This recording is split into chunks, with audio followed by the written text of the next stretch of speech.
Hello everyone, hello dear student, आप सभी का स्वागत है बिहार शिक्षक भर्ती 2024 क्लास 6 to 8 के लिए। अगर आप जा रहे हैं सोशल साइंस से एग्जाम देने के लिए और उसमें इकोनॉमिक्स को अटेम्प्ट करेंगे अगर आप, तो इकोनॉमिक्स के बेहतरीन सवाल मैं आपको करा रहा हूँ यहाँ पर, जिससे कि आप उन सभी सवालों को सॉल्व करेंगे अपने रियल एग्जाम के अंदर। इसका पहला पार्ट मैं ऑलरेडी आपको दे चुका हूँ, सेकेंड पार्ट यानी आज उसकी बात करने वाला हूँ, कुछ नए सवाल डिस्कस करने वाला हूं। तो चलिए शुरुआत करते हैं बिना टाइम बर्बाद किए, क्योंकि हमारा काम एक ही है, पढ़ाई पर पूरा फोकस होना चाहिए। अगर वो बेहतर है तो सब कुछ अपने आप बेहतर हो जाए। पहला सवाल क्या कहता है, देखेंगे ध्यान से। उपभोक्ता संरक्षण अधिनियम 2019 लाया गया, उससे पहले 1986 वाला कानून, अब 2019 वाला है। इसमें कितने स्तर की प्रणाली है आपको पता है? एक जिला स्तर, राज्य स्तर और केंद्रीय स्तर है। यानी कि यहां पर हम बात करते हैं 3 टियर होगा, 3 स्तरीय होगी। भारत में कृषि साख समितियों का निम्न स्तर कौन सा है? देखो, जो एग्रीकल्चर सोसाइटीज हैं, आपको मैं बताऊं, गांव में कुछ सहकारी बैंक और कुछ क्रेडिट सोसाइटीज होती है। जो सबसे छोटा ग्राम स्तर होता है उसमें उसे प्राइमरी एग्रीकल्चर क्रेडिट सोसाइटी कहते हैं। ग्राम के ऊपर जिला स्तर होता है, जिला के ऊपर राज्य स्तर होता है, यानी कि ये सबसे नीचे हो जाएगा। फिर ये जिला वाला जो होता है, जिसको केंद्रीय कहते हैं, जिले वाले को, ये इसके ऊपर होगा और स्टेट वाला उसके ऊपर। सबसे नीचा पूछा है तो प्राइमरी हो जाएगा। मानव अधिकार आयोग जो है विश्व में, उसकी स्थापना कब की गई थी? और आप जानते हैं कि सर इस तरह से जो ह्यूमन डेवलपमेंट कमीशन है, काउंसिल है, उसकी बात की जा रही है। अब यूएन के द्वारा ह्यूमन राइट जो कमीशन बनाया गया था, उसकी स्थापना कब हुई थी? तो बस याद रखना है। और इसे नेशनल ह्यूमन राइट कमीशन जो भारत का है और जो वर्ल्ड में है, आपको दोनों याद रखने, यूएन की तरफ से कब बना था। तो ये तो बस वर्ष है जिसको आपको याद करना होगा, 1945 या 1946, इस तरह से आप ऑलरेडी इसको याद कर लेंगे भाई। चलिए, तो यहां तक की बात समझ में आ रही है, इस सवाल में आपको करना क्या है। आगे देखेंगे भाई हम इस ह्यूमन राइट काउंसिल के बाद जो मेन होगा, भारत में सहकारी बैंकों को पुनर्वित्त करने यानी रीफाइनेंस करने की सुविधा कौन देता है? सहकारी बैंक जो होते हैं, देखो जितने ग्रामीण बैंक और देश में जितने सहकारी बैंक हैं गांव में, उन ग्रामीण और सहकारी बैंकों के लिए याद रखना, नाबार्ड को बनाया है स्पेसिफिकली। नाबार्ड गांव को देखता है, एग्रीकल्चर को देखता है। एक्जिम अगर पूछे तो एक्सपोर्ट इंपोर्ट को देखता है। सिडबी स्मॉल इंडस्ट्री यानी छोटे उद्योगों को देखता है। इसी तरह और एनएचबी हाउसिंग को देखता है सर। तो नाबार्ड जो कि ग्रामीण और सहकारी बैंकों को देखता है। अगर चाहो तो इसका आंसर 46 लिख सकते हो, वरना ये इंपॉर्टेंट होगा। भारत में मानव अधिकार संरक्षण अधिनियम कब पारित किया गया है? भारत में जब हम बात करते हैं नेशनल ह्यूमन राइट काउंसिल के बारे में, इंडिया के ह्यूमन राइट काउंसिल के बारे में, तो अब आपको याद होना चाहिए इंडिया वाला कब बनाया गया है, कब उसको लाया गया। तो 12 अक्टूबर को याद रखिएगा, वो यहां पर एक कानून जो है वो पास किया गया था, उसके बाद ऑर्डिनेंस लाया गया, उस बॉडी को बनाया गया था। 12 अक्टूबर को फॉर्म्ड किया गया था, गठन किया गया था। और 12 अक्टूबर को जो गठन किया गया, उससे पहले उसका कानून जो है वो पास कर दिया था, उसका ऑर्डिनेंस यानी अध्यादेश लाया गया था। तो चलिए उसको याद रखिएगा कि डेट क्या होगी एग्जैक्टली, वो इंपॉर्टेंट है। भारतीय अर्थव्यवस्था में 1991 के बाद किन सेवाओं में अपेक्षाकृत तेज समृद्धि हुई है? देखो याद रखना, 1991 के बाद यानी आर्थिक सुधार के बाद सेवा क्षेत्र जितने भी हैं, सेवा क्षेत्र में तेजी से वृद्धि हुई है। औद्योगिक क्षेत्र में धीमी वृद्धि है, मतलब कंपैरेटिवली इसके। और प्राथमिक क्षेत्र में, कृषि क्षेत्र में जो है वो घटी है, कमी हुई है। इसमें कमी हुई है, इसमें वृद्धि हुई है, और इसमें तेज वृद्धि हुई है, क्योंकि सेवाओं पर ज्यादा ध्यान है 91 के बाद। तो ये सारी ही सेवाएं हैं, और इन सभी के अंदर बैंकिंग हो या बिजनेस या कम्युनिकेशन, सभी सेवाओं में तेज वृद्धि हुई। सकल घरेलू उत्पाद में 2021 में किस क्षेत्र का योगदान सर्वाधिक था? तो भारत के, अगर हम सकल घरेलू उत्पाद की बात करें, जीडीपी की, 2021 करें, 22 करें, 23 करें, हमेशा से पता है सर, आजादी के समय पूछा गया होता तो प्राइमरी होता, और आज के समय वो तृतीयक होगा, टर्शरी होगा। इसी क्षेत्र को सेवा क्षेत्र भी कहा जाता। मैंने आपको लास्ट लेक्चर में भी बताया इस बारे में। विश्व निवेश रिपोर्ट 2022 के अनुसार भारत का प्रत्यक्ष विदेशी निवेश यानी भारत में एफडीआई में कौन सा स्थान है? भारत में जो विदेशी पैसा आता है इन्वेस्टमेंट के लिए, उसमें 7वां स्थान है। 7वां पायदान हमारे इंडिया का है। तो इंडिया जो है वो 7वां सबसे ज्यादा एफडीआई प्राप्त करने वाला देश है एक साल के अंदर जो एफडीआई कैलकुलेट होती है। एटीएम का वर्गीकरण किस आधार पर होता है? देखो, जब हम एटीएम का वर्गीकरण करते हैं, वर्गीकृत करते हैं, तो एक होता है ब्राउन और एक होता है व्हाइट, मुख्यतः दो होते हैं। जब किसी बैंक का एटीएम होता है, बैंक का, उसे ब्राउन कहते हैं। जो बैंक नहीं है उसके एटीएम को व्हाइट कहते हैं, जैसे कि टाटा का एटीएम होता है, मुथूट का एटीएम होता है। अब टाटा कोई बैंक नहीं है पर वो एटीएम लगा सकता है, इसका मतलब सर ये ब्राउन और व्हाइट दोनों ठीक हैं, more than one of the above हो जाएगा। ब्राउन और व्हाइट दोनों ठीक है। अच्छा सॉरी, किसका नहीं होता, माफ कीजिए भाई, नहीं मैं पढ़ना भूल गया, इसमें नहीं लगाना है भाई, नहीं नहीं नहीं, बैंक ऑन एटीएम ऐसा कोई कॉन्सेप्ट नहीं, क्योंकि ब्राउन उसी को कहते हैं जो बैंकों का होता है, तो बैंक ऑन एटीएम नहीं होता। निम्नलिखित में कौन सा अमेलित है, यानी सही सुमेलित नहीं है? इसमें कुछ अलग है, ऑड है, बताइएगा। एसबीआई, पंजाब नेशनल बैंक, ये दोनों एक जैसे हैं, दोनों कमर्शियल है, जनता से डील करते हैं, लेकिन आरबीआई जनता से डील नहीं करता। आरबीआई सेंट्रल है, सर्वोच्च है, एपेक्स है, वो सेंट्रलाइज करता है सारी चीजों को, वो इसमें अलग है एक तरह से। वाणिज्यिक बैंक सामान्य रूप से ब्याज नहीं देते हैं किस पर? देखो, बैंक ब्याज नहीं देते हैं किस पर? शॉर्ट टर्म डिपॉजिट, अल्पकालीन जमाओं पर, टाइम डिपॉजिट पर, डिमांड डिपॉजिट, मांग जमाओं पर। देखो मैं आपको बताऊं, अगर आप बैंक में एक साथ पैसा रखते हो, एफडी कहते हैं, महीने में करो आरडी कहते हैं, और एक सेविंग अकाउंट होता है, सेविंग अकाउंट होता है, इन तीनों में ब्याज मिलता है। लेकिन एक बिजनेसमैन के लिए करंट अकाउंट होता है, उसमें ब्याज नहीं मिलता। करंट अकाउंट, चालू खाते में ब्याज नहीं होता, और बाकी तीनों में मुख्य तौर पर ब्याज होता है। अब यहां पर ऑप्शन में चालू खाता दे नहीं रखा, अब इसने या तो इसको डिमांड डिपॉजिट मान लेगा या फिर इसको नन ऑफ दीस कह देगा सर, क्योंकि सेविंग और करंट दोनों आते हैं डिमांड डिपॉजिट में। अब सेविंग पर ब्याज मिलता है, लेकिन करंट अकाउंट जो बैंक बिजनेसमैन का, उसमें ब्याज नहीं मिलता है। इस बात को ध्यान में रखिएगा यहां, इसीलिए थोड़ा कंफ्यूजन है ऑप्शंस के आधार पर क्या माना जाएगा, क्योंकि डिमांड डिपॉजिट माने तो सेविंग भी उसमें आता है, शॉर्ट टर्म कहें तो भी उसमें जमा होता है, कि जमा कितने भी समय का हो ब्याज मिलता है। देशों के मध्य अगर तुलना करनी हो तो उसका मुख्यतः क्या होता है? देखो, अगर देशों के मध्य तुलना करनी हो तो उसका संबंध आय से होता है, और अगर आय में भी दिया जाए तो सबसे बेहतर प्रति व्यक्ति आय से होता है। याद रखना, सबसे बेहतर जो होता है वो प्रति व्यक्ति आय होता है, वरना आय भी कह सकते हो, आय या प्रति व्यक्ति आय सबसे बेहतर होता है। औसत आय को ही किस नाम से जानते हैं? मैंने आपको बताया अभी, औसत आय को ही सर हम प्रति व्यक्ति आय यानी पर कैपिटा इनकम भी कहते हैं। ये एक साल एक व्यक्ति का औसत होता है, एक साल एक व्यक्ति का औसत है। मानव विकास रिपोर्ट किस संगठन द्वारा बनाई जाती है? और इसमें तीन चीजें, एजुकेशन, हेल्थ और प्रति व्यक्ति आय, तीन चीजों को देखकर महबूब उल हक पाकिस्तान से अर्थशास्त्री ने इसका कंसेप्ट दिया 1990 में, और यूएनडीपी नामक संगठन इस रिपोर्ट को बनाता है। भारत हाल ही की रिपोर्ट में 132वें स्थान पर है, याद रहेगा। मानव विकास रिपोर्ट, महबूब उल हक, शिक्षा, स्वास्थ्य और प्रति व्यक्ति आय। अर्थव्यवस्था की तृतीय श्रेणी का उद्योग किसे कहते हैं, यानी थर्ड सेक्टर किसे कहते हैं? सिंपल ये कहने का है, तो थर्ड सेक्टर आप जानते हो सर, सर्विस को ही कहते हैं, ये आसान हो चुका है, सर्विस को कहते हैं।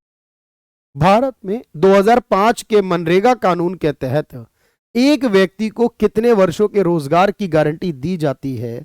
मनरेगा अधिनियम 2005 में, मनरेगा शुरू हुआ 2006 2 फरवरी को अनंतपुर डिस्ट्रिक्ट आंध्र प्रदेश से, और इसमें कहा गया कि 100 दिन के रोजगार की गारंटी है ग्रामीण क्षेत्रों में अकुशल मानवीय कार्य के लिए, जिसमें 1/3 महिलाएं भी शामिल की जाने का प्रावधान है। 100 दिन के रोजगार की गारंटी है। वैश्वीकरण का अर्थ क्या है? देखो, वैश्वीकरण का मतलब है देशों के मध्य इंटीग्रेशन होना, देशों का आपस में जुड़ना, देशों का आपस में व्यापार और लेन देन करना, और ये देशों के मध्य तीव्र आर्थिक तौर पर एकीकरण होना, जिसका असर कल्चर पे भी पड़ता है, लेकिन इसका अर्थ जो होता है वो इकोनॉमिक होता है। ग्लोबलाइजेशन एक इकोनॉमिक शब्द है। जब हम 91 की मनमोहन सिंह जी की पॉलिसी LPG पढ़ते हैं, लिबरलाइजेशन, प्राइवेटाइजेशन, ग्लोबलाइजेशन, तब वहां ग्लोबलाइज करते हैं। हाँ, इसका असर कल्चर पे पड़ा है, लेकिन मुख्य तौर पर यह कल्चर से संबंध नहीं रखता, याद रखिए भाई। उपभोक्ता संरक्षण अधिनियम जो लाया गया था पहली बार में 2019 में अमेंडमेंट करके लाया गया, पहली बार लाया गया था 24 दिसंबर 1986 को। और उसी को आपको याद होगा कि सर 24 दिसंबर को हर साल हम लोग राष्ट्रीय उपभोक्ता दिवस मनाते हैं। उसमें सवाल आ ही रहा है और आएगा भी, आ भी रहा है और आएगा भी। और अब ये 2019 में बदल चुका है। अगर अनुचित व्यापार प्रथा या शोषण के विरुद्ध उपभोक्ता के अधिकार की बात करें, अगर किसी भी प्रकार का शोषण हो रहा है, 6 अधिकार है याद रखिएगा उपभोक्ता के पास, राइट्स 6 है, और इन 6 अधिकारों में बात करें तो उसे शोषण के विरुद्ध अधिकार है। अगर कोई भी अनुचित व्यापार या कोई शोषण करता है तो उसके खिलाफ उसको अधिकार होगा। अपने नागरिकों के किसी कार्य को लेकर पूछे गए सवाल को लेकर हमारे पास कौन सा अधिनियम आया 2005 में, और वैसे एक आरटीई आया है राइट टू एजुकेशन 2009 में, जो बच्चों को 14 वर्ष की आयु तक, 6 से लेकर 14 वर्ष की आयु तक शिक्षा का अधिकार देता है। वो आरटीई है 2009 में, और आरटीआई है 2005 में, जो सवालों के जवाब के लिए बना है। मनरेगा के बारे में बात कर रहे हैं तो कौन सी बात सही या गलत है? मनरेगा 625 जिलों में लागू है। मनरेगा में 100 दिन के रोजगार की गारंटी है। यदि सरकार असफल होती है तो रोजगार भत्ता नहीं देगी। गलत, ये गलत है भाई, रोजगार भत्ता देगी सरकार। और 625 जिलों में लागू है, तो ये बात जिस समय पूछी गई तो उस समय के हिसाब से 625 जिलों में, फिर उसके बाद 640 कर दिए गए, फिर और बढ़ा दिए गए। तो बेसिक तौर पर ऑप्शंस के आधार पर चलती है बात। तो यहां पर याद रखना अभी संपूर्ण भारत में लागू है, और यहां पर ये रोजगार नहीं होगा तो बेरोजगारी भत्ता देगी। रोजगार भत्ता सरकार देगी जरूर, एम्प्लॉयमेंट अलाउंस देगी अगर सरकार फेल होती है तो। जब दोनों पक्ष एक दूसरे से वस्तुओं को खरीदते और बेचते हैं, वस्तु के बदले में वस्तु का ही लेन देन करने के लिए सहमत हो जाते हैं, एक सामान के बदले दूसरा सामान, जहां मनी का इस्तेमाल नहीं होता, उसको कहते हैं वस्तु विनिमय प्रणाली, यानी कि बार्टर सिस्टम कहते हैं। कौन सा क्रेडिट शर्तों के अंतर्गत नहीं आता?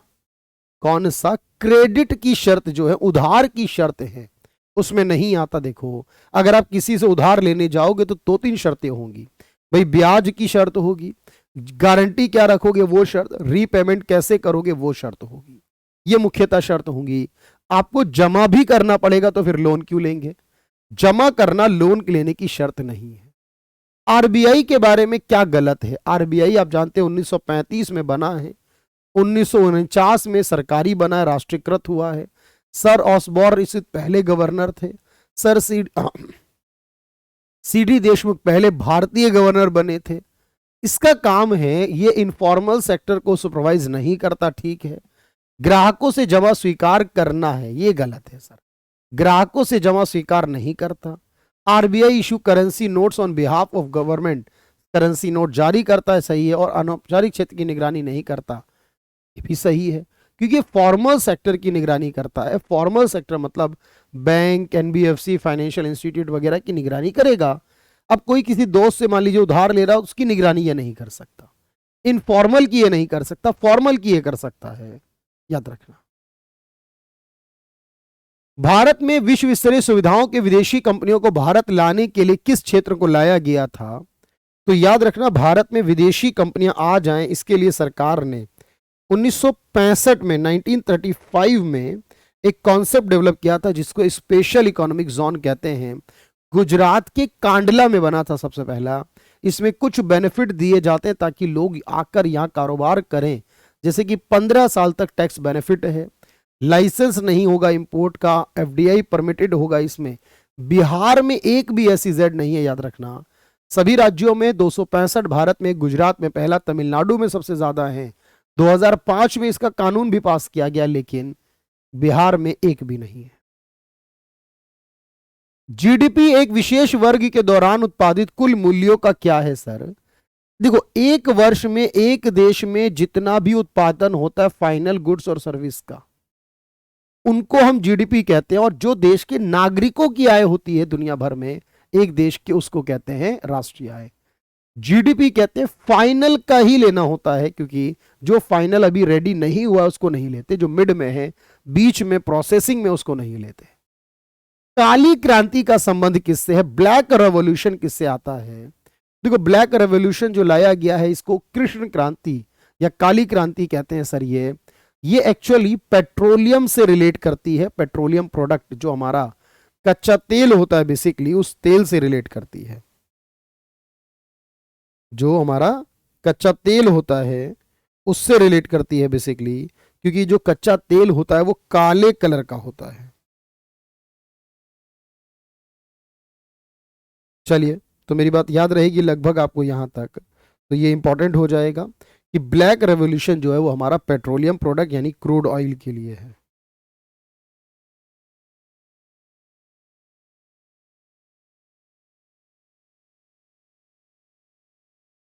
क्रूड ऑयल के लिए। भारत की नकदी फसल, ये तो नहीं करना भाई फिलहाल। जो नकदी फसलें, ये तो ज्योग्राफी में आप देखोगे भाई कि कौन सी फसल हमारी खरीफ है, रबी है, कौन सी कौन। अच्छा, आर एन मल्होत्रा कमेटी का संबंध किससे है? देखो, बैंकिंग में सुधार करने के लिए नरसिम्हन कमेटी आई थी, टैक्स में सुधार करने के लिए राजा चेलैया कमेटी, और बाद में जो अभी कमेटी विजय केलकर है। जो इंश्योरेंस में सुधार करने के लिए 93 के अंदर जो इंश्योरेंस है हमारी बीमा कंपनियां, उसमें सुधार करने के लिए जो कमेटी बनी वो आर एन मल्होत्रा उसके अध्यक्ष थे। भारत में सरकारी व्यय कौन नियंत्रित करता है? सरकार का जो खर्च है वो किसके पास देखा जाता है? सरकारी खर्च को नियंत्रित करना वित्त मंत्रालय, फाइनेंस मिनिस्ट्री का काम है। सरकार कितना खर्च करेगी या नहीं करेगी, याद रखना ये वित्त मंत्रालय का ही काम होगा।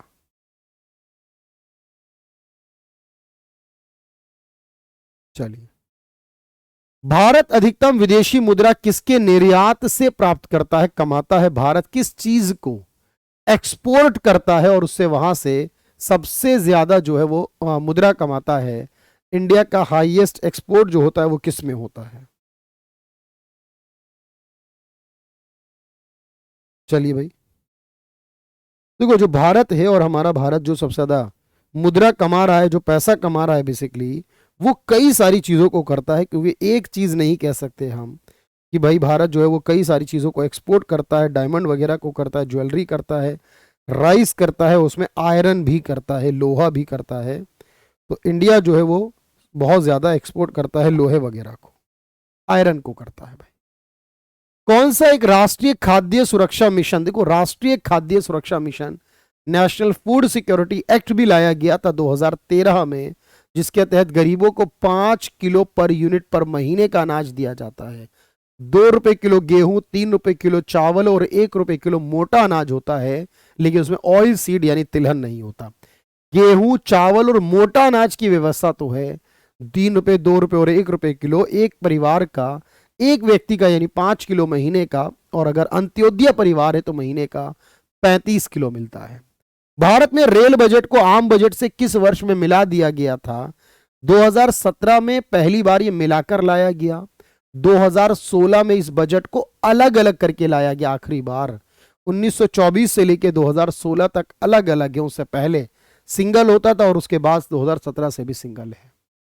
प्रधानमंत्री किसान सम्मान निधि, जिसके तहत 6,000 रुपए हर महीने हर साल सरकार किसानों को देती है, 2-2 हजार रुपए की 3 किस्त बनाकर, साल भर में इसकी शुरुआत कब हुई? 1 फरवरी 2019 को जब बजट अनाउंस हुआ था, उस बजट में इस तारीख की घोषणा की गई थी।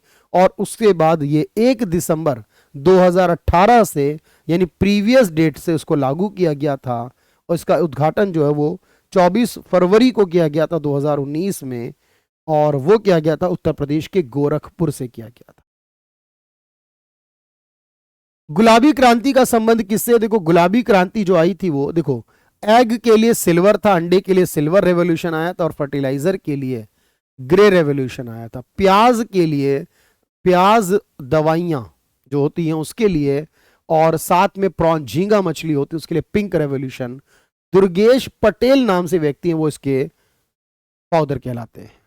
रॉबिन हुड इफेक्ट का संबंध किससे है? देखो रॉबिन हुड इफेक्ट कहा जाता है कि लोगों से पैसा लेना, अमीरों से लेकर गरीबों को देना। अमीर से लेंगे तो कम हो जाएगा, गरीब को देंगे तो बढ़ जाएगा, यानी अमीर और गरीब के बीच के गैप को कम करने के लिए रॉबिन हुड इफेक्ट नाम से जाना जाता है। रॉबिन हुड इफेक्ट जो होता है वो इनकम रीडिस्ट्रीब्यूशन करना, यानी आय का पुनः वितरण करना, गरीब की आय को बढ़ाना, अमीर की आय कम करना, इसी को कहते हैं सर। वस्तुओं के निर्यात और आयात पर जो टैक्स लगाया जाता है उसे क्या कहते हैं? जब कोई भी वस्तु है उसके निर्यात और आयात पर अगर टैक्स लगाया जाता है, याद रखो, उसे कस्टम ड्यूटी कहते हैं। उसी में एक्सपोर्ट और इंपोर्ट ड्यूटी आती है। जब भी विदेशों से लेन देन किया जाएगा एक्सपोर्ट इंपोर्ट, तो उसको कस्टम ड्यूटी का नाम दिया जाएगा भाई। खुले बाजार की क्रिया जो है वो किस पॉलिसी का पार्ट है? Open market operation. देखो क्या होता है जब आरबीआई सरकारी सिक्योरिटियों को बाजार में बेचता और खरीदता है। आरबीआई द्वारा सरकारी सिक्योरिटी बाजार में बेचना या खरीदना, ये होती है ओपन मार्केट, और इसको मॉनेटरी पॉलिसी, उसको क्रेडिट पॉलिसी भी कहते हैं। मॉनेटरी पॉलिसी यानी कि क्रेडिट पॉलिसी जो है उसका अंग कहेंगे, उसका हिस्सा कहेंगे। भारत में बैंकों का राष्ट्रीयकरण हुआ था पहली बार और दूसरी बार। पहली बार हुआ था 19 जुलाई 1969 को, प्रधानमंत्री इंदिरा गांधी थी, और 50 करोड़ की कैपिटल से 14 बैंक का हुआ था। दूसरी बार 15 अप्रैल 1980 को हुआ था, 6 बैंकों का, प्रधानमंत्री इंदिरा गांधी ही थी इस समय भी, और शर्त थी 200 करोड़ की कैपिटल। पहली बार में 50 करोड़ की कैपिटल, दूसरी बार की शर्त थी 200 करोड़ की कैपिटल के। ये प्रधानमंत्री कौन था याद रखिएगा, और कितनी बार राष्ट्रीयकरण है वो याद रखिए। बैगनी या लेवेंडर क्रांति किस राज्य में शुरू हुई है? पर्पल या लेवेंडर रेवोल्यूशन की शुरुआत जो हुई है, जो सैफरॉन केसर को उत्पादन को बढ़ाने के लिए है, और केसर भारत में सिर्फ जम्मू कश्मीर में होता है। केसर भारत में सिर्फ जम्मू कश्मीर में है, उसी को सैफरॉन यानी लेवेंडर कहा जाएगा। ऑपरेशन फ्लड का संबंध किससे है? देखो जो मछली उत्पादन होता है उसके लिए आप जानते हैं ऑपरेशन ब्लू रेवोल्यूशन आता है। जो मिल्क है उसके लिए व्हाइट आता है, वर्गीस कुरियन फादर थे। ग्रेन अनाज के लिए ग्रीन आता है। ऑपरेशन फ्लड जो होता है उसी मिल्क को भी कहते हैं सर, क्योंकि जो व्हाइट है उसी को ऑपरेशन फ्लड कहा जाता है। अब ये बाढ़ को नियंत्रित करने के लिए नहीं है, यहां पर याद रखना। हरित क्रांति की रणनीति जो लाई गई MS स्वामीनाथन, जिन्हें 2024 में भारत रत्न दिया गया है, MS स्वामीनाथन ने जो हरित क्रांति की शुरुआत 1965-66 में की थी, उसमें कहा था कि इरिगेशन, केमिकल फर्टिलाइजर और अच्छी तकनीक के बीज का इस्तेमाल करके उत्पादन को बढ़ावा देंगे। यही हरित क्रांति का हिस्सा था। पीली क्रांति किससे है? पीली क्रांति जो लेकर आए थे उनका नाम भी याद होना चाहिए आपको, सैम पित्रोदा उसके फादर कहलाते हैं, और ये ऑयल सीड यानी तिलहन से रिलेट करती है। मीट के लिए जो है वो रेड रेवोल्यूशन, लाल क्रांति। मांस और टमाटर के लिए विशाल तिवारी लेकर आए थे। उर्वरक के लिए मैंने अभी अभी आपको बताया, उर्वरक यानी फर्टिलाइजर के लिए ग्रे रेवोल्यूशन है। ये तो अब आपको याद ही हो जाएगा बेसिकली, इसमें कुछ टाइम नहीं है। गोल्डन रेवोल्यूशन किससे? इसमें कंफ्यूजन होता है, देखो गोल्डन और गोल्डन फाइबर। गोल्डन आया था बागवानी और हनी, शहद के लिए। गोल्डन रेवोल्यूशन हनी, बागवानी और हॉर्टिकल्चर के लिए यानी आया था, और इसके फादर के रूप में जो है वो निरपख तूतज कहलाते हैं। और जो गोल्डन फाइबर है वो जूट के लिए आया था। गोल्डन फाइबर जो है वो जूट के लिए आया था। भारत में हरित क्रांति का जनक किसे कहते हैं और वर्ल्ड में किसे कहते हैं? देखो वर्ल्ड में, विश्व में नॉर्मन बोरलॉग जो हैं उन्हें हरित क्रांति का जनक कहते हैं। भारत में जो हरित क्रांति के जनक हैं वो MS स्वामीनाथन कहलाते हैं सर। भारत में हरित क्रांति के लिए अच्छी बीजों की शुरुआत की गई, और स्पेसिफिकली पहली शुरुआत गेहूं से हुई थी। सबसे पहले गेहूं में और उसके बाद चावल में यूज हुआ था। गेहूं में मुख्य तौर पर इसका इस्तेमाल हुआ है। लिंग अनुपात किसे कहते हैं? सेक्स रेशो किसे कहते हैं? और चाइल्ड सेक्स रेशो किसे कहते हैं? आप जानते हो सर, सेक्स रेशो बोला जाता है जहां पर 1000 पुरुष की तुलना में 1000 पुरुष की तुलना में महिलाओं की संख्या कितनी होगी? जो हमारे भारत में 900। बच्चों के लिए 6 साल तक का होता है। 6 साल तक के 1000 लड़कों की तुलना में लड़कियों की संख्या। किसी देश में प्रति खेती जो होती है, खेती भूमि, टोटल प्रोडक्शन पॉपुलेशन है पर कल्टीवेटेड एरिया ऑफ कंट्री, उसे क्या कहते हैं? देखो हमारे देश में ये होता है कि भाई हमारे पास टोटल लैंड एरिया जो है, भूमि क्षेत्र कितना है टोटल पॉपुलेशन से, उसको डेंसिटी कहते हैं। लेकिन जब हम निकालते हैं कि भाई हमारे पास टोटल पॉपुलेशन कितनी है और टोटल जो कल्टीवेटेड यानी खेती योग्य जमीन है वो कितनी है, तो उसको हमने फिजियोलॉजिकल डेंसिटी बोला है।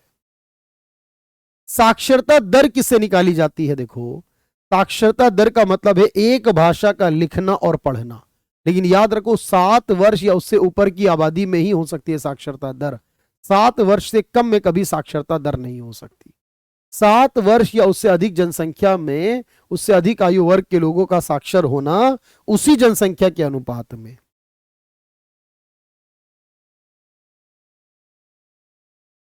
उसी आयु वर्ग में। तो याद रखना, 7 वर्ष या इससे ज्यादा की होती है उसी आयु वर्ग में, यानी 7 साल से ज्यादा की टोटल पॉपुलेशन कितनी है और उस पॉपुलेशन में कितने लोग लिटरेट हैं, उनका प्रतिशत निकाला जाता है। जन्म दर क्या होती है? देखो, एक वर्ष में 1,000 बच्चों की तुलना में, 1,000 बच्चों की तुलना में कुल जन्म कितने हुए? हमेशा याद रखो, total number of live birth पर 1,000 पॉपुलेशन, 1,000 की जनसंख्या के हिसाब से। प्रति 1,000 व्यक्तियों की मृत्यु दर क्या होती है? देखो, 1,000 व्यक्ति, उनमें से जिनकी मृत्यु दर निकाली जाए उसको डेथ रेट या मृत्यु दर कहा जाता है। जनसंख्या का घनत्व किससे निकलता है? देखो, हम जब एवरेज निकालते हैं, डेंसिटी निकालते हैं, जो बिहार की सबसे ज्यादा पूरे भारत में 1106 पर स्क्वायर किलोमीटर है। मात्र मृत्यु दर को निकाला जाता है, यानी वो महिलाएं जो प्रेगनेंसी, गर्भावस्था या उससे पहले या उस दौरान निधन हो जाता है 1,00,000 जीवित बर्थ की कंपैरिजन में, कि अगर 1,00,000 बच्चों का जन्म हुआ, उसमें कितने समय पर महिलाओं का निधन हो गया। जिस ब्याज से कम पर बैंक अपने ग्राहकों को ऋण नहीं देते उसे क्या कहते हैं? देखो, बैंकों के लिए एक रूल होता है कि वो इस रेट से कम पर किसी को लोन नहीं दे सकते। उस मिनिमम रेट को क्या कहा जाता है? जिस मिनिमम रेट पर बैंक ग्राहकों को लोन देते हैं सर, उसे बेस रेट कहा जाता है। और जिस पर अपने मुख्य ग्राहकों को लोन देते हैं, मुख्य ग्राहक को, उसको प्राइम लेंडिंग रेट कहते हैं। मुख्य ग्राहकों के लिए प्राइम लेंडिंग रेट है। सीआरआर कितना होता है? देखो, सीआरआर आरबीआई का है, बैंकिंग टर्म है, मॉनेटरी पॉलिसी का हिस्सा है। आरबीआई के पास बैंकों को जो परसेंट ऑफ कैश रखना होता है उसे सीआरआर कहते हैं, और जो परसेंट बैंक को अपने पास रखना होता है उसे एसएलआर कहते हैं। याद रखो, अपने पास बैंक रखेगा तरल रूप में और आरबीआई के पास रखेगा बैंक कैश में। अभी सीआरआर पूछे तो 4.5%, एसएलआर पूछे तो अभी 22%, सॉरी माफ कीजिएगा, 18% है। 18 और 4.5 है। बाल मृत्यु दर क्या होती है? बाल मृत्यु दर, चाइल्ड मोर्टेलिटी रेट। जब एक बच्चा 28 दिन में निधन हो जाए तो न्यूनटल है। जब बच्चा 1 साल में हो तो इन्फेंट है, और 5 साल में हो। एक बच्चा 1,000 जीवित बच्चों की तुलना में 5 वर्ष की आयु से पहले उसका निधन हो जाए, 1,000 की तुलना करने पर, वो बाल मृत्यु दर। नवजात मृत्यु दर है कि एक बच्चा 28 दिन में 1,000 बच्चों की तुलना में 28 दिन में निधन हो जाए।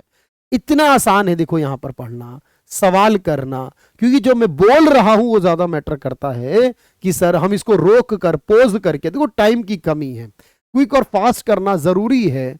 ठीक है, और ये आपने पढ़ा हुआ है कि 28 दिन में बच्चे का निधन हो जाए। कृषि भूमि यानी 1,000, हमारे पास जो टोटल एरिया है, एग्रीकल्चर एरिया है उसको, और जितने फार्मर है हमारे, उसको देखा जाए तो उसे क्या कहेंगे? उसको एग्रीकल्चर डेंसिटी कहते हैं, कृषि घनत्व। यानी एक होता है एग्रीकल्चर डेंसिटी, एक होता है फिजियोलॉजिकल डेंसिटी, और एक होता है पॉपुलेशन डेंसिटी। भारत में वार्षिक आर्थिक समीक्षा को तैयार करने के लिए कौन उत्तरदायी होता है? भारत में वार्षिक आर्थिक समीक्षा को जो तैयार किया जाता है उसके लिए कौन जिम्मेदार है? देखो, ये बजट से एक दिन पहले लाया जाता है। अगले दिन एनुअल फाइनेंशियल स्टेटमेंट यानी बजट लाई जाती है। आर्टिकल 112 में केंद्र के लिए, 202 में राज्य का बजट है।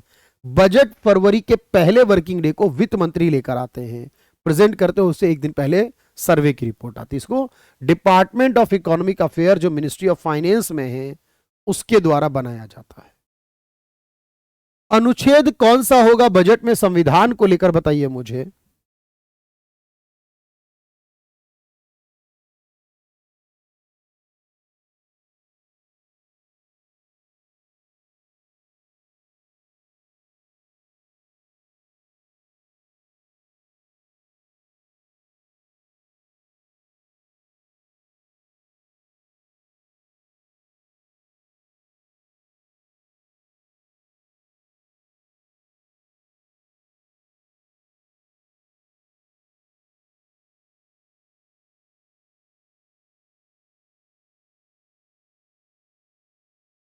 चलिए मेरे दोस्त बताइए मुझे, तो अनुच्छेद 112 और 202 में राज्य का होता है सर।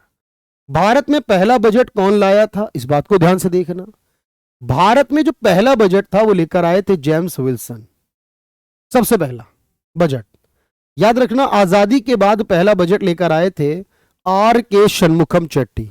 महिलाओं का पहला बजट इंदिरा गांधी लाई थी। पहला डिजिटल बजट निर्मला सीतारमन लाई थी। सबसे ज्यादा बजट मोरारजी देसाई लेकर आए हैं, 10 बार। याद रखेंगे भाई, जेम्स विल्सन ने सबसे पहला बजट भारत में 1860 में पेश किया था। तो रेल बजट आम बजट से मिला दिया गया है, आपको पता है। महिला कौन थी ये आपको पता है। आजादी के बाद पहला बजट, रेल बजट को आम बजट से अलग करने के लिए किसने कहा था? देखो 1921 में एक रिपोर्ट में कहा गया था अलग करने के लिए, और बाद में इसको ज्वाइंट कर दिया गया। तो रेल बजट को एकवर्थ कमेटी की सिफारिश पर अलग किया गया था। 1924 में पहली बार अलग होकर पेश हुआ था। अच्छा, इसके बाद याद रखेंगे भारत में कि भारत में बजट घाटा जो लगातार बढ़ रहा हो, बजट घाटा जो लगातार बढ़ रहा है देश में, उसको कंट्रोल करने के लिए जो एक कानून लाया गया था, वो कौन से वर्ष में लाया गया और लागू किया गया? देखो 2003 में एक कानून लाया गया था जिसको एफआरबीएम कानून कहते हैं, और 2004 में यह कानून लागू किया गया बजट घाटे को नियंत्रित करने के लिए। बजट के घाटे को नियंत्रित करने के लिए, याद रखना, 2003 में 15वें वित्त आयोग के अनुसार जो राज्यों को पैसा बांटा जाएगा, यह वित्त आयोग की सिफारिश पर होगा। केंद्र अपनी इनकम का कितना हिस्सा राज्यों को देगा? तो याद रखना 41%, 41% जो होगा केंद्र अपनी इनकम का राज्यों को देगा। केंद्र के बजट में सबसे बड़ी व्यय क्या होती है, सबसे बड़ा खर्च क्या होता है? केंद्र सरकार जो पैसा खर्च करती है बजट में, सबसे ज्यादा पैसा उसका इंटरेस्ट पेमेंट यानी कि ब्याज देने में जाता है। याद रखिएगा, सबसे ज्यादा पैसा उसका ब्याज देने में खर्च होता है।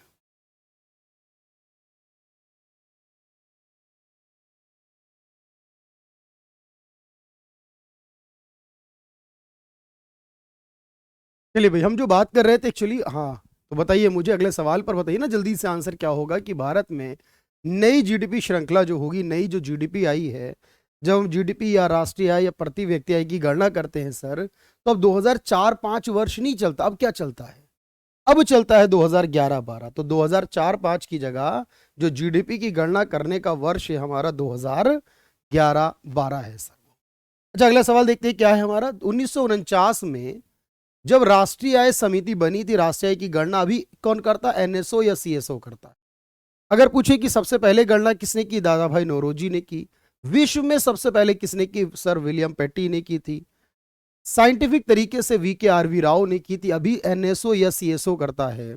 और याद रखना, इसकी जो कमेटी बनी उसके अध्यक्ष बने वो पीसी महालनोबिस। भारत में राष्ट्रीय आय की गणना कौन करता है? हर साल इसकी गणना की जाती है, मैंने बताया।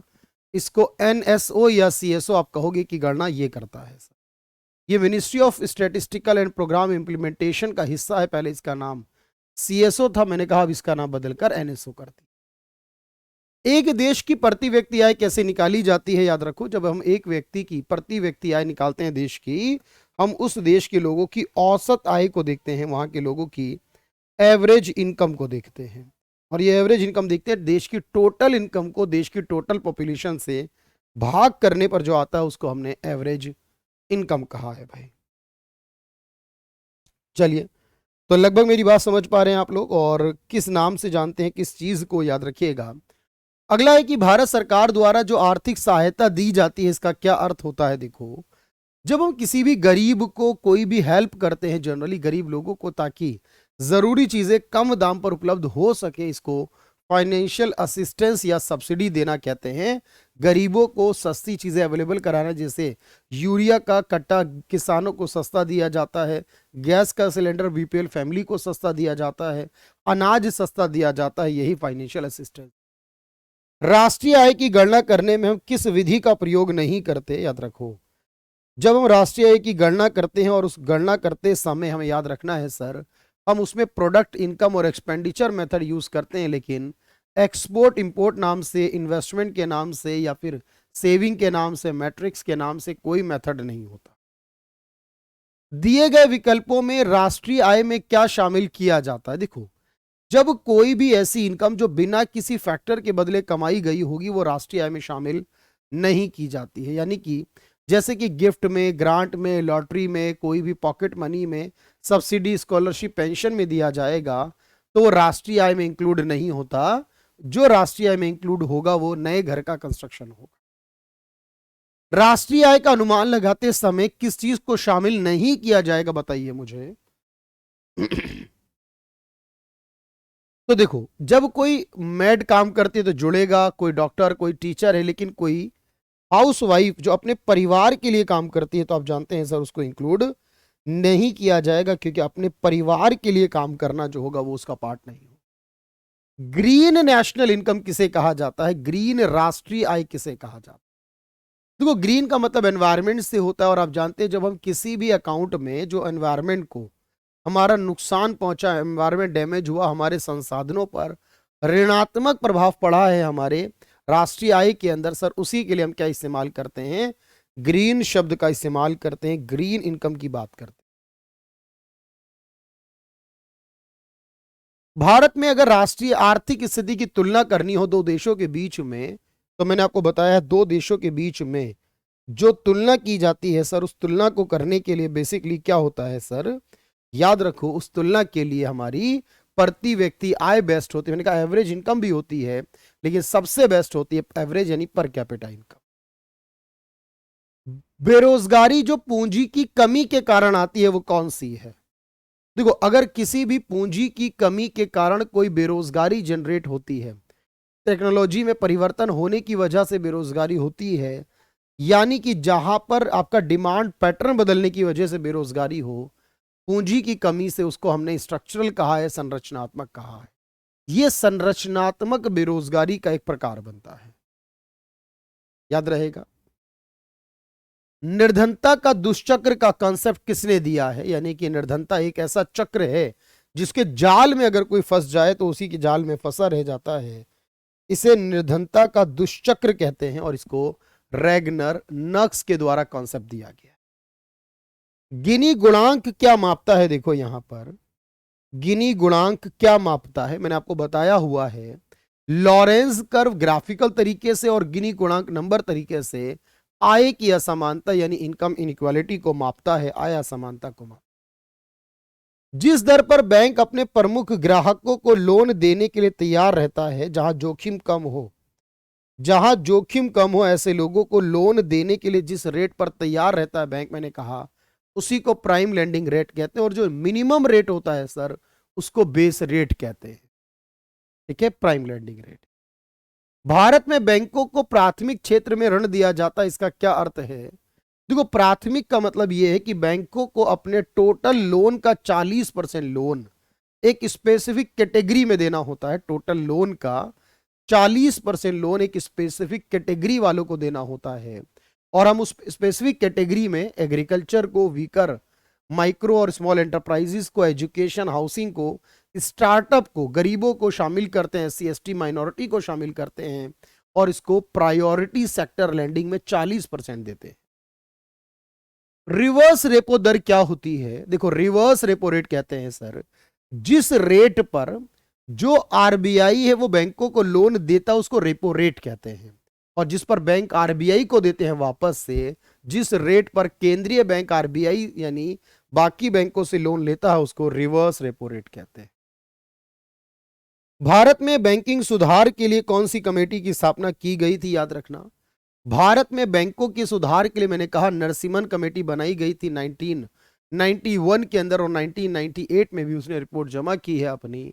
जबकि मैंने बताया है RN मल्होत्रा कमेटी जो है वो इंश्योरेंस रिफॉर्म्स के लिए, सुधार के लिए बनाई गई थी, और शिव रमन कमेटी है नाबार्ड के लिए, विजय केलकर है टैक्सेशन के लिए। भारत की मौद्रिक नीति समिति का अध्यक्ष कौन होता है? जो मॉनेटरी पॉलिसी होती है 6 मेंबर की कमेटी बनाती है हर साल, 2 महीने में एक बार, द्विमासिक कहते हैं। उसी में CRR, repo, reverse repo decide होते हैं ताकि अपनी महंगाई को नियंत्रित करें, और आरबीआई गवर्नर उसका अध्यक्ष होता है। आरबीआई ने एक नए कॉन्सेप्ट की शुरुआत 2022 में की है, वो कौन सा है? इसके तहत जो केंद्रीय बैंक यानी आरबीआई है वो अन्य बैंकों से उधार ले सकता है सर, और उसको हमने एक सुविधा का नाम दिया है जो रिवर्स रेपो रेट के बदले लाई गई है, एसडीआर, स्टैंडिंग डिपॉजिट फैसिलिटी कहते हैं, एसडीआर कहते हैं। ग्रामीण बैंकों के लिए जो प्रायोजक बैंकों की हिस्सेदारी है वो कितनी होगी? देखो, पहला ग्रामीण बैंक बना है प्रथमा बैंक 1975 में, यूपी के मुरादाबाद में, याद रखिएगा। इसमें 50% जो होता है वो केंद्र सरकार देती है, 15% जो होता है वो राज्य सरकार देती है, और 35% जो होता है वो प्रायोजक बैंक देता है, यानी स्पॉन्सर्ड बैंक देता है। याद रखना भाई, ये केंद्र सरकार, राज्य सरकार और प्रायोजक बैंक का रूल होता है। अब क्योंकि आप प्रायोजक बैंक पूछा है तो 75%, केंद्र पूछेगा तो 50 और राज्य पूछेगा तो 15। देश में 43 हैं ग्रामीण बैंक, और यूपी में, बिहार में पूछे कितने हैं तो बिहार में 2 हैं, उत्तरी बिहार ग्रामीण और दक्षिणी बिहार ग्रामीण बैंक, 2 हैं बिहार में भाई। कृषि और ग्रामीण क्षेत्रों के लिए ऋण की व्यवस्था कौन करता है? आपको याद होना चाहिए, कृषि के क्षेत्र में और ग्रामीण क्षेत्र में जो व्यवस्था होगी, याद रखो, वो करने का काम किसका होगा? वो नाबार्ड का होगा। स्पेशली नाबार्ड कृषि के लिए बना है। सरकारी बैंकों के अध्यक्ष का चयन कौन करता है? जितने भी देश में सरकारी बैंक हैं और सरकारी बीमा कंपनियां हैं, उनके अध्यक्ष का चयन जो होगा, बैंक बोर्ड ब्यूरो, जिसका नाम अब एफएसआईबी कर दिया है, फाइनेंशियल सर्विस इंस्टीट्यूशन ब्यूरो कर दिया है, वो बैंक बोर्ड ब्यूरो के द्वारा यह काम किया जाएगा। रेपो रेट क्या है? मैंने अभी अभी आपको बताया, जिस पर आरबीआई बैंक को देता है, और यह है अभी 6.5%, 6.5%, और रिवर्स रेपो है 3.35% इस समय, यानी वह रेट जिस पर आरबीआई बैंकों को से, वाणिज्यिक बैंक आरबीआई से उधार लेते हैं। भारत में स्थापित होने वाला पहला ग्रामीण बैंक कहां बना था? मैंने अभी अभी आपको बताया, भारत में स्थापित होने वाला पहला ग्रामीण बैंक जो बना था सर, वो मुरादाबाद में बना था, जिसका नाम प्रथमा ग्रामीण बैंक था। प्रथमा ग्रामीण बैंक मुरादाबाद। जब कोई बैंक विफल हो जाता है, यानी कि फेल हो जाता है, तो उसके जमाकर्ताओं का पैसा कौन देता है? बैंक के विफल होने की स्थिति में जमाकर्ताओं को जो पैसा दिया जाता है, वो किसके द्वारा दिया जाता है? याद रखना, वो पैसा दिया जाता आरबीआई की एक संस्था डीआईसीजीसी है। 5 लाख रुपए का हमारा इंश्योरेंस होता है इसके पास, यानी जितना भी अकाउंट में बैलेंस होगा अधिकतम 5 लाख मिलेंगे, कम होगा तो कम मिलेंगे। मुंबई में ही है। भारत में सिक्के किसके द्वारा जारी किए जाते हैं? भारत में सिक्कों को जारी करना जो होगा वो किसका काम होगा? वित्त मंत्रालय का, और 1 रुपए का नोट भी वित्त मंत्रालय का होगा। 1 रुपए के नोट पर साइन वित्त सचिव यानी फाइनेंस सेक्रेटरी के होंगे। बाकी नोट आरबीआई बनाएगा, आरबीआई गवर्नर ही साइन करेंगे। 4 जगह नोट बनते हैं, 4 जगह सिक्के बनते हैं, याद रखना। भारतीय मुद्रा की दशमलव पद्धति की शुरुआत कब हुई है? देखो, इसमें more of one of the above जो होता है आजकल, मोर देन वन, ये तो हो ही नहीं सकते ऐसे क्वेश्चनों के आंसर में। तो दशमलव पद्धति की शुरुआत 1957 में, उससे पहले हमारे देश की करेंसी में आना चला करता था, आना के नाम से चला करती थी, लेकिन अब ये चलता है हमारे देश में, याद रखना। वाणिज्यिक बैंक का प्राथमिक कार्य क्या होता है? वाणिज्यिक बैंक मुख्य तौर पर क्या काम करते हैं? हाँ, इसमें more than one of the above हो सकता है, आपने देखा नन ऑफ दीज हो सकता है। लोगों के जमा स्वीकार करना, एडवांस देना, क्रेडिट क्रिएट करना भी होगा, क्योंकि जो पैसा हम बैंक में जमा करते हैं, बैंक वही पैसा किसी को लोन देता है, जिससे क्रेडिट क्रिएशन होता है। भारत में बीमा व्यवसाय किसके अंतर्गत आता है? भारत में बीमा व्यवसाय का मैनेजमेंट कौन देखता है? भारत में जो बीमा व्यवसाय है उसके लिए आईआरडीएआई बना है, और शेयर बाजार के लिए सेबी बना है। आईआरडीएआई इंश्योरेंस कंपनियों का हेड, जिसका हेड ऑफिस हैदराबाद में है, याद रखना, 1999 में बना था। आरबीआई के पहले भारतीय गवर्नर कौन थे? याद रखो, पहले भारतीय पूछेगा, सीडी देशमुख, और इन्हीं के समय बैंक को, आरबीआई को सरकारी बनाया। पहले पूछता अगर सर ऑसबॉर्न स्मिथ हो जाते, और सबसे लंबे समय पूछता तो बेनेगल रामा राव हो जाते। आरबीआई का अंतिम ऋणदाता के रूप में किसे जाना जाता है? अंतिम ऋणदाता कहा जाता है किसे? याद रखो, जब बैंक संकट में होता है तो अंतिम ऋणदाता कहा जाता है आरबीआई को। निम्नलिखित में कौन भारत के विदेशी भंडार का प्रबंधक होता है? भारत का विदेशी भंडार किसके पास रखा जाता है? भारत चौथा सबसे ज्यादा विदेशी भंडार वाला देश है, जिसमें विदेशी मुद्रा, गोल्ड, एसडीआर और आईएमएफ में रिजर्व शामिल है, और ये आरबीआई के पास, जिसका वीकली रिपोर्ट बनाई जाती है। इसके अलावा अगर आप देखेंगे ध्यान से, यहां पर जो अगला सवाल है वो यही है कि भारत में जो डिफरेंट डिफरेंट रेवोल्यूशन लाए गए हैं हमारे पास, ये माइक्रो मैक्रो का वर्गीकरण 6 to 8 क्लास का पार्ट नहीं है मेरे भाई। 6 to 8 क्लास में हम उसके बारे में बात नहीं करते हैं भाई। अच्छा, इस तरह के जो सवाल है ऑलरेडी देखो मैं बता चुका हूं, बहुत सारी चीजें करा चुका हूं। अब यहां एक सवाल जो इंपॉर्टेंट है जानने के लिए वो ये है सर, 91 में हमारे पास एक इंडस्ट्रियल पॉलिसी लाई गई थी, और जो 91 में हमारी इंडस्ट्रियल पॉलिसी आई थी, 1991 में मनमोहन सिंह जब वित्त मंत्री थे, सब सुधार किए गए थे जब, तो दो क्षेत्र, कौन से, एटॉमिक एनर्जी और रेलवे वाला क्षेत्र जो था, रेलवे और एटॉमिक एनर्जी जो थे, इनको छोड़ दिया गया था सरकार के लिए, बाकी को कहा गया था निजीकरण हो जाएगा। आर्थिक सुधार के समय प्रधानमंत्री कौन थे 91 में? वित्त मंत्री मनमोहन सिंह थे, प्रधानमंत्री वीपी नरसिम्हा राव थे, और याद रखना उन्हीं को आर्थिक सुधारों का जनक कहते हैं। किसे? नरसिम्हा राव को। ये आए थे 24 जुलाई 1991 के दिन, याद होगा, और इसी को हमने एलपीजी कहते हैं सर, लिबरलाइजेशन, प्राइवेटाइजेशन, ग्लोबलाइजेशन, यानी उदारीकरण, निजीकरण, वैश्वीकरण कहते हैं। भारत में विदेशी व्यापार के संदर्भ में किस विषय को, वर्ष को विभाजन का वर्ष कहा जाता है? तो हमारे देश में 91, क्योंकि उससे पहले तक विदेशी व्यापार अलग प्रकार से था, और 91 के बाद ये अलग प्रकार से हुआ, इसको विभाजन का वर्ष कहते हैं। आर्थिक सुधारों में सूक्ष्म उद्योग की सीमा क्या होती है? देखो देखो, अगर कोई माइक्रो एंटरप्राइज है, अगर उसका इन्वेस्टमेंट, अगर इन्वेस्टमेंट 1 करोड़ रुपए तक है, निवेश जो है 1 करोड़ तक, वो माइक्रो है। अगर 1 से लेकर 10 करोड़ तक है तो वो स्मॉल है, और 10 से लेकर 50 करोड़ तक है तो वो मीडियम है। ये एक पैरामीटर होता है निवेश के आधार पर माइक्रो, स्मॉल, मीडियम को बांटने का।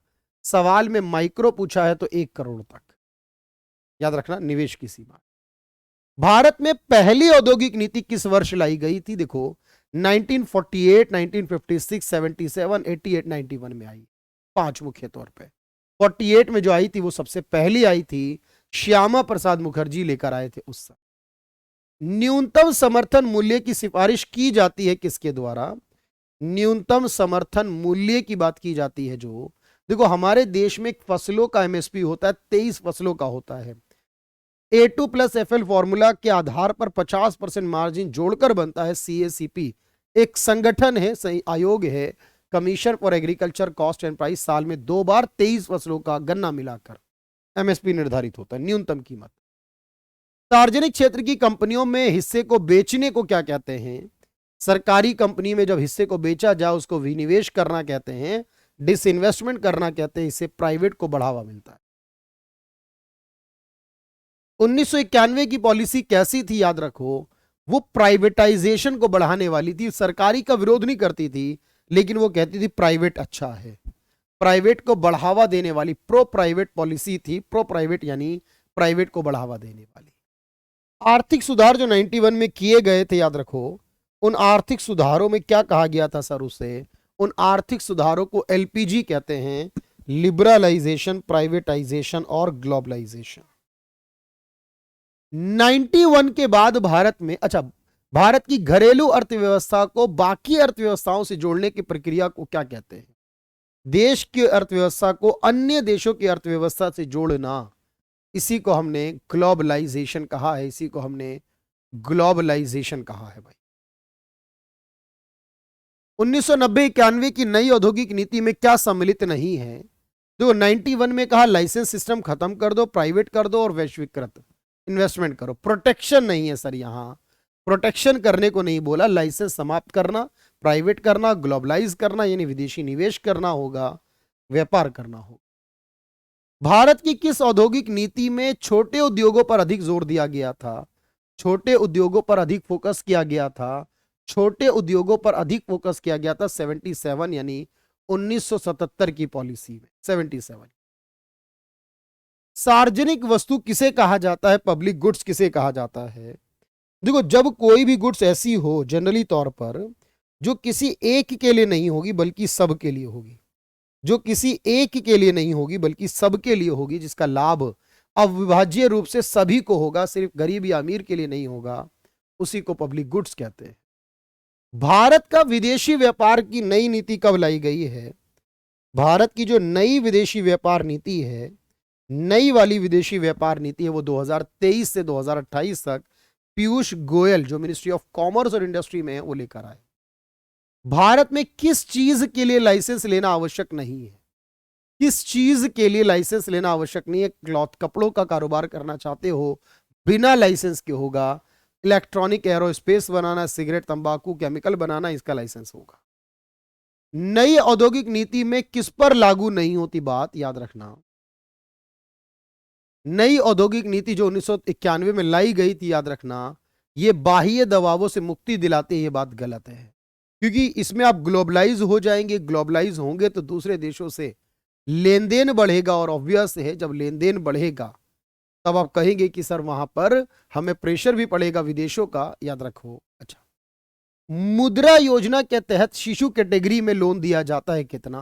किशोर और तरुण। देखो, प्रधानमंत्री मुद्रा योजना है जो 8 अप्रैल 2015 को लाई गई थी, इसमें 50,000 से लेकर 10 लाख का लोन है, लेकिन जो शिशु है उसे 50,000 से लेकर 5 लाख तक।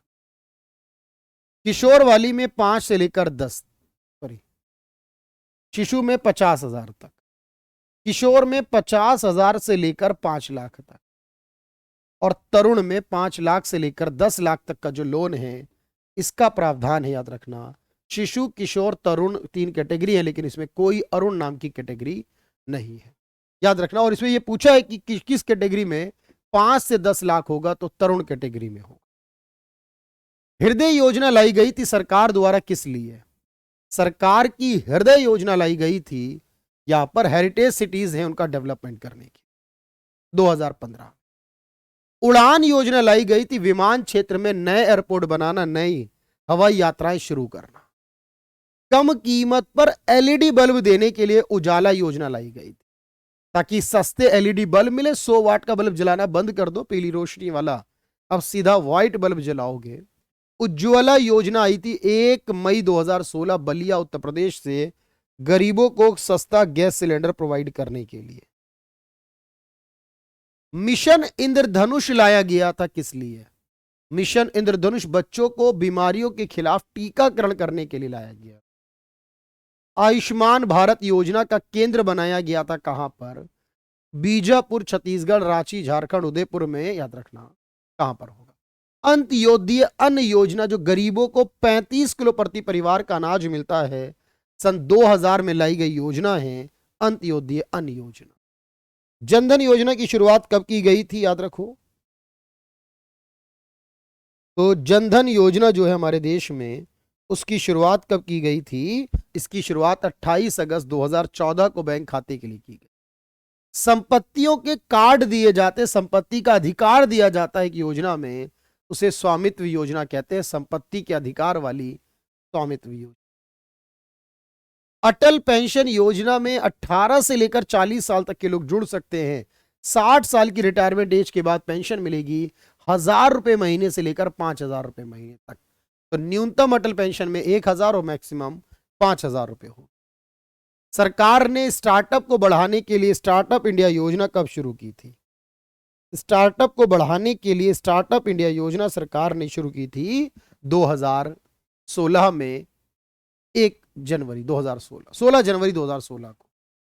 किसान मानधन योजना के तहत कितनी पेंशन दी जाती है? अगर कोई किसान इस मानधन योजना का हिस्सा बनता है, उसे हर महीने के 3,000 रुपए। ये योजनाओं वाले सवाल जो आपको करने हैं, ये सारे सवाल आप देखेंगे भाई, ये पूरी फाइल आप देखेंगे, इसके तहत हर एक सवाल मैंने आपको बताने और कराने की कोशिश की है।